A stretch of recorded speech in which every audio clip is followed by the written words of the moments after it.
আছে।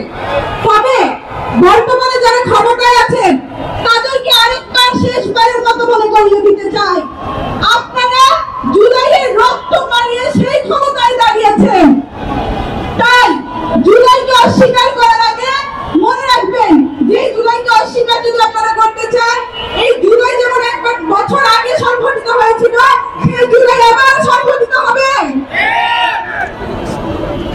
এখানে যারা উপস্থিত আছেন সকলের স্পিরিট আমি একটু দেখতে চাই। যখন আমার ভাই বোন মরে প্রায় 1 বছর হয়ে গিয়েছে, তাদের শহীদ মর্যাদা আমি কোনো রাষ্ট্রীয় মর্যাদা আমি এখনো পর্যন্ত পাই নাই। তারা কি এটার হক আছে তাদের? তাহলে সবাই বলুন, আমার ভাই কবরে,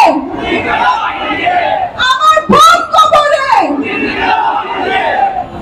যে সরকারকে আমরা বিপ্লবের পর ক্ষমতায় বসিয়েছি, যাদের থেকে আমাদের আশা অনেক, একজন বিপ্লবী সরকার, তাদের সর্বপ্রথম এবং নৈতিক দায়িত্ব হলো সেই বিপ্লবকে স্বীকৃতি দিয়ে যা কিছু আছে সেইটার জন্য প্রস্তুত করা দেশকে।